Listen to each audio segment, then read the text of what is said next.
Salut les braves, j'espère que vous allez bien. Vous êtes ici sur la chaîne des hypersensibles déchaînés. Et aujourd'hui, je vais vous donner les 8 choses qui empêchent les hypersensibles de reprendre leur pouvoir, mais que tout le monde fait. Avant, je te rappelle juste que tu peux rejoindre ma lettre privée des hypersensibles déchaînés. C'est le premier lien en description dans lequel tu auras plus de conseils et d'informations si tu souhaites aller plus loin dans cette vidéo et te déchaîner, reprendre le pouvoir et le contrôle sur ta vie. Alors, c'est parti. Les 8 choses que les hypersensibles font et qui pourtant sont inutiles. Numéro 1, prendre des médicaments de type antidépresseur, anxiolytique. Qu'est-ce qui se passe en fait quand tu es hypersensible? Tu vas vivre des émotions fortes, tu vas faire les montagnes russes émotionnelles et tu peux avoir l'impression finalement de perdre le contrôle, de ne pas avoir le contrôle sur ta vie, de ne pas avoir le contrôle sur les événements. Et donc du coup, ça va t'épuiser, tu vas te sentir fatigué, tu vas te sentir un petit peu démuni, tu vas te sentir impuissant parfois. Et quand ça ira pas, ben, tu vas aller voir ton médecin. Et ton médecin, qu'est-ce qu'il va te faire? Il va te proposer deux alternatives possibles. Il va te proposer en premier lieu de prendre des médicaments, des antidépresseurs, des anxiolytiques. Éventuellement, il va t'orienter vers un psychiatre. Alors, évidemment, il va poser un diagnostic, mais ce qu'il faut comprendre, c'est que l'hypersensibilité, c'est pas une maladie. Donc, tu peux avoir des pathologies associées. À ce moment-là, il faudra traiter ça, et ça, c'est de l'ordre du médical. Par contre, l'hypersensibilité, c'est pas une maladie. Donc, on soigne pas l'hypersensibilité avec des médicaments. Tout ce que les médicaments vont faire, ils vont en fait finalement lisser, ils vont endormir une partie de ton cerveau. Et donc, du coup, effectivement, tu n'auras plus les réactions émotionnelles que tu as. Elles seront plus aussi intenses, elles seront plus aussi fréquentes. Mais il faut bien comprendre que tu seras à moitié zombie, tu seras à moitié endormi. Et donc, tu seras aussi coupé de ton potentiel, coupé de tes envies, coupé de tes perceptions. Et donc, ce n'est pas la solution pour reprendre son pouvoir quand on est hypersensible. Numéro 2, la psychothérapie. Pour les personnes qui ont besoin d'exprimer, de verbaliser ce qu'ils ressentent. Pour les personnes qui ont besoin de prendre du recul. La psychothérapie, ça peut être une alternative intéressante pour débroussailler un petit peu ce que tu vis parce que tu es un petit peu dans le flou, tu es un petit peu perdu, tu as besoin d'être soutenu. Donc effectivement, ça peut être un outil intéressant, mais c'est pas l'outil qui va te permettre de reprendre ton pouvoir, de reconnecter avec l'énergie que tu as en toi. Simplement parce que quand tu fais une psychothérapie, tu vas essayer de comprendre, tu vas essayer d'analyser ton passé, tu vas mettre de la conscience dessus, mais la conscience sans puissance, ça ne sert à rien. C'est-à-dire, c'est pas parce que tu as compris des choses que tu vas pouvoir changer forcément ton quotidien. Donc psychothérapie, oui, mais encore une fois, c'est pas le moyen qui te permet de reprendre ton pouvoir, de reconnecter à qui tu es vraiment et surtout de poser des actions, de retrouver l'énergie, de retrouver l'élan, de faire les choses et puis de te remettre en mouvement. Ça peut aider, mais ça prend du temps, ça prend des plombes et évidemment, la priorité, c'est pas de comprendre mentalement avec ton cerveau, avec ton esprit, mais c'est de reconnecter à qui tu es vraiment dans toutes les parts de toi. Numéro 3, les techniques de mieux-être, les techniques de bien-être pour t'apaiser, pour apaiser tes émotions, pour apaiser ton stress, pour gérer les émotions. Donc ça, je connais bien, je suis bien placé pour en parler puisque je suis à la base sophrologue. Toutes ces techniques de mieux-être ont leur utilité en tant que technique, mais ce ne sont pas, encore une fois, le moyen, c'est pas la panacée qui va te permettre de reconnecter à ton pouvoir, de reconnecter à ta puissance. Quand tu as de la colère à l'intérieur de toi, quand tu as de la frustration, quand tu sens que ça bouillonne, tu sais que ça a besoin de sortir, c'est pas le fait de faire des techniques pour apaiser ton stress, pour apaiser les tensions, pour apaiser les émotions que tu as à l'intérieur de toi, qui vont t'aider à reprendre ton pouvoir. Ce qui va t'aider à reprendre ton pouvoir, c'est de canaliser en fait cette colère, cette énergie, cette frustration que tu as en toi et de la mettre, de mettre ça, puisque tout ça c'est de l'énergie, tu vas mettre cette énergie au bon endroit, c'est-à-dire dans les projets qui te tiennent à cœur pour construire ta vie en fait. Et donc ce qu'on fait dans les techniques de mieux-être, on va chercher finalement à apaiser les émotions, à réguler. Donc parfois, c'est utile, tu vois, quand tu es en situation de stress, que tu as besoin d'avoir tous tes moyens pour réussir un examen, pour pas perdre tes moyens, tu vois, pour pas perdre le contrôle, tu dois rester centré, zen et être en pleine possession de tes moyens. Toutes ces techniques-là de bien-être et de mieux-être ont leur intérêt. De la même manière, si tu as besoin de souffler un coup pour prendre du recul, tu vois que tu as du mal à lâcher prise, tu as du mal à dormir, le sommeil c'est hyper important pour les hypersensibles, ces techniques-là, elles vont être utiles. Par contre, c'est pas la solution pour reprendre ton pouvoir. Numéro 4, regarder des tonnes de vidéos sur YouTube en espérant comprendre, en espérant trouver l'idée, l'information qui va provoquer le déclic dans ta tête. Je suis désolé de te décevoir, mais tu peux passer ta vie à regarder des vidéos YouTube. Et je l'ai fait à un moment donné, j'ai regardé des milliers de vidéos pour essayer de comprendre. Encore une fois, ce n'est pas le fait de comprendre qui va t'aider à te débloquer, à reconnecter à ta puissance. Pareil, tu vois, moi j'ai une bibliothèque, j'ai lu des milliers de bouquins et je dis pas que c'est inutile, ça m'a servi et ça me sert toujours, mais ça nourrit en fait la compréhension, ça nourrit le mental. D'autant plus qu'aujourd'hui, on est dans une sorte d'infobésité où il y a de l'information de partout, les informations sont contradictoires. Et donc, qu'est-ce qui se passe quand tu vas passer une journée à regarder en fait des vidéos en espérant trouver une solution? Eh ben, tu vas augmenter ton niveau d'anxiété, tu vas être en stress, tu vas pas être bien dans ton corps.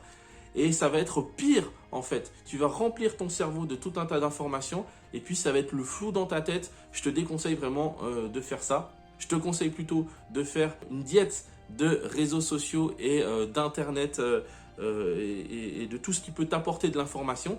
Et puis de te reconnecter à toi, de te reconnecter à la nature, de te reconnecter à la vraie vie. Et c'est là où les réponses vont arriver. Numéro 5, essayer de comprendre ce qui t'arrive tout seul dans ton coin. Ça, c'est pareil, j'ai essayé de le faire. Ça marche pas. Tu peux arriver à des prises de conscience, mais en fait, c'est extrêmement long, extrêmement pénible. Et surtout, tu tournes en rond dans ta tête et tu n'avances pas. Tu n'avances pas, ça crée encore du stress, ça crée de l'angoisse. Et c'est un peu bête, sachant qu'il y a des personnes en fait, qui ont déjà fait le chemin et qui peuvent t'aider. Numéro 6, les méthodes éclairs, là, tu sais, qui viennent de sortir à la mode. C'est la nouvelle méthode miracle qui va te permettre, en fait, de reconnecter à qui tu es en 3 jours, en 3 heures. Attention à ça, attention aux techniques miracles, parce qu'en fait, dans le domaine de la reconnexion à soi, dans la reconnexion à son pouvoir personnel, il n'y a pas de raccourci. On peut aller vite, il y a des accélérateurs. Il n'y a pas de raccourci, mais il y a des accélérateurs. Donc, ça veut dire que tu es obligé de faire le chemin. Mais attention aux méthodes qui vont te vendre une vie merveilleuse sans rien faire. Mais évidemment, c'est un choix. C'est un choix. Est-ce que tu as envie vraiment de reconnecter à ton pouvoir, de reconnecter à ta puissance? Parce que les deux sont difficiles. C'est difficile de rester pendant des mois, des années dans la merde, à pas réussir à agir, à être dans la peur, dans le doute, dans la procrastination. C'est aussi difficile, voire même plus difficile que de dire « Ok, j'ai peur, mais j'y vais quand même et je vais résoudre ma problématique une bonne fois pour toutes pour passer sur une nouvelle vie. » Numéro 7, parler de tes problèmes à tes amis. Comme ça peut sembler être une bonne solution. Oui, j'ai besoin de parler, j'ai besoin d'exprimer, puis j'ai mes amis, ils sont toujours de bons conseils, ils sont là pour m'écouter, ils sont là pour m'entendre. Attention à ça, tes amis, ce ne sont pas des professionnels formés à l'accompagnement. Et même si ce sont des professionnels formés à l'accompagnement, attention parce que ce sont aussi tes amis et donc ça peut parasiter la relation. Les amis ne sont pas des thérapeutes, ils n'ont pas vocation en fait de t'aider à avancer dans tes problématiques personnelles. Donc attention à ça. Et puis si tu es plutôt quelqu'un de réservé, de renfermé, que tu n'as pas beaucoup d'amis, tu ne sais pas vers qui te tourner, il y a un piège aussi, c'est de se tourner vers des amis de substitution. Aujourd'hui, on peut trouver tout sur Internet. Donc, des amis par procuration, je dirais, où tu vas trouver des gens un petit peu comme toi sur les réseaux sociaux, sur Internet, dans des groupes pour hypersensibles. Là, fais très très attention parce que, encore une fois, il y a un biais. C'est des personnes en fait qui vont en fait répondre à ce que tu vis à travers leurs propres douleurs, à travers leurs propres limitations, leurs propres filtres. Ça peut plus t'enfoncer qu'autre chose. Donc c'est bien de se sentir soutenu, d'aller sur les groupes pour voir en fait que tu n'es pas le seul à vivre ce que tu vis. Mais par contre, attention aux conseils comme ça vite fait qui peuvent être plus néfastes que positifs. 8e et dernier point, en fait il y en a d'autres, mais on va s'arrêter là pour cette vidéo. Le 8e point, c'est tout ce qui t'est proposé à faire comme travail sur ton inconscient.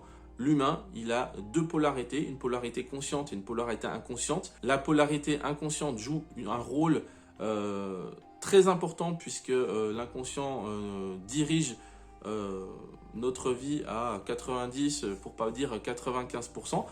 Mais il y a aussi le conscient.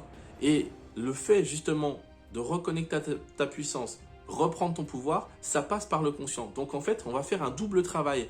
Ce travail que je te propose là, c'est un travail à la fois d'aller chercher dans l'inconscient ce que tu es incapable de voir seul, parce que par définition, c'est inconscient. Donc tu as besoin de quelqu'un qui soit là pour te faire miroir, mais c'est très insuffisant. Ça, c'est juste la première étape. Une fois que tu as pris conscience en fait de tes blocages, de tes limitations profondes, ce qu'on appelle les programmes profonds, qui dirigent ta vie, qui dirigent tes comportements, qui dirigent tes réactions. Si tu t'arrêtes là, eh bien, il ne va pas se passer grand-chose. Et il y a d'autres programmes sous-jacents, inconscients, qui vont prendre le relais. Donc, la stratégie, en fait, c'est ça, c'est d'aller chercher quelqu'un qui te fait miroir, qui sait aller chercher des programmes inconscients qui te limitent, et ensuite, utiliser ton conscient pour reprendre le pouvoir sur ça. Donc, c'est à la fois un travail sur le conscient et l'inconscient. Travailler uniquement sur le conscient, c'est insuffisant, de la même manière que travailler uniquement sur l'inconscient, c'est insuffisant aussi. C'est les deux, à la fois conscient et inconscient. Donc la solution, c'est quoi? Tu l'as compris, c'est un travail de fond qu'il faut faire, qui n'est pas forcément extrêmement long, comme les psychothérapies qui peuvent durer des années, mais c'est quand même un travail de fond.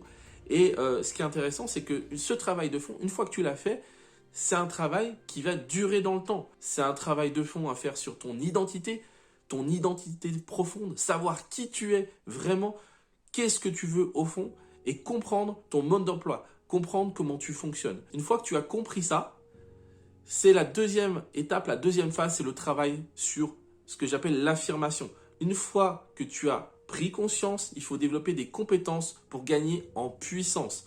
La puissance, c'est la capacité à exprimer ce que tu as à l'intérieur de toi, c'est la capacité à poser tes limites, c'est la capacité à prendre les rênes de ta vie.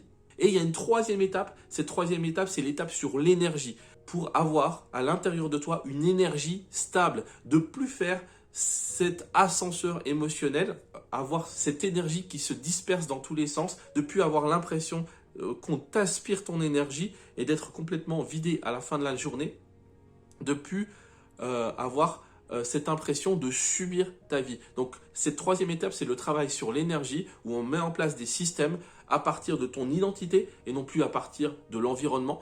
Et c'est ça qui fait la différence. Le travail sur l'identité, l'affirmation, ton niveau d'énergie. Si tu veux en savoir plus, tu peux rejoindre la lettre privée des hypersensibles déchaînés. C'est le premier lien en description dans lequel je t'apporte chaque semaine dans ta boîte mail des conseils et des outils pratiques pour t'aider à reprendre ton pouvoir. Je te dis à très bientôt. Prends soin de toi. Ciao.